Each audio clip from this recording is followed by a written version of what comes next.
દર્શનાર ચિહ્નની જગ્યાએ શું આવશે? ચાલો અહીંયા તમારે મને કહેવાનું છે. જુઓ હવે આવા દાખલા કઈ રીતે સોલ્વ કરવાના, બરાબર? જુઓ સાહેબ પહેલા તો આ સ્ટાર કેટલા છે? 1 2 3 અને 4. 4 ગુણ્યા સ્ટાર એવું કહી શકું તો કે યસ સર. તો આના બરાબર કેટલા?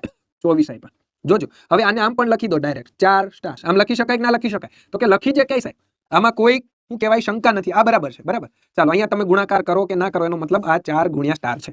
ક્લિયર? તો કે હા સાહેબ. ચાલો હવે સાહેબ આ 4 છે એ ગુણાકારમાં છે, જો મારે આ બાજુ લખવાય તો શેમાં લખાય? તો કે ભાગાકારમાં લખાય કે નહીં? તો કે હા સાહેબ. તો સ્ટાર એમના એમ રે 24 ભાગ્યા 4 કરો તો 6 4 24. તો એક સ્ટારની વેલ્યુ કેટલી મળી ગઈ? તો કે સાહેબ એક સ્ટારની વેલ્યુ મને 6 મળી ગઈ. પછી સાહેબ અહીંયા 2 સ્ટાર હતા, બરાબર, એટલે આ 12 થાય. તો કે 1 ની 6 તો 2 ની 12. તો આ 12 છે એ મારે 22 માંથી જો હું બાદ કરી દઉં, બરાબર, 22 માંથી હું જો 12 બાદ કરી દઉં, બરાબર, તો શેની વેલ્યુ મળી જાય? તો કે આ બે ત્રિકોણની વેલ્યુ મળી જાય. હા કે ના? તો કે હા સાહેબ. તો સાહેબ બે ત્રિકોણની વેલ્યુ કેટલી થાય? 10 થાય. તો મારે એક ત્રિકોણની જોતી હોય તો 10 ભાગ્યા 2 એટલે કેટલા મળે સાહેબ? 1 ની 5. તો એક ત્રિકોણની વેલ્યુ કેટલી થઈ જશે? 5 થઈ જશે. સાહેબ આ 5 છે, બરાબર, જો આ આપણે આની વેલ્યુ મેળવવી હોય તો આ 14 માંથી હું 5 બાદ કરી દઉં. આ 5 ત્રિકોણની ખબર છે તો હું બાદ કરી દઉં તો આ 3 ની મળી જાય. તો કે યસ સર. ચાલો તો 14 માંથી 5 જાય એટલે કેટલા વધશે? 9 વધશે. કેટલા વધશે? 9 વધશે. પણ એ 3 ની 9 છે. કેટલાની? 3 ની 9 છે.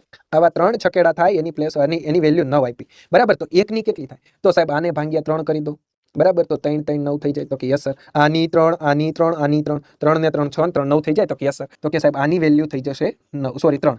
ચાલો તો હવે આપણે 23 થવા જોઈએ. તો સ્ટારની વેલ્યુ 6 હતી, ત્રિકોણની વેલ્યુ 5 હતી, સાહેબ આની વેલ્યુ 3 હતી. તો હવે સાહેબ અહીંયા હું ક્વેશ્ચન માર્ક્સની જગ્યાએ કેટલા મૂકું તો સાહેબ 23 થાય, બરાબર. તો સાહેબ જો હું ઓપ્શનમાંથી 9 અહીંયા મૂકી દઉં, બરાબર, તો આ બધાનો સરવાળો કેટલો થઈ જાય સાહેબ? 23 થઈ જાય. એટલે જવાબ આવશે મિત્રો ઓપ્શન ડી.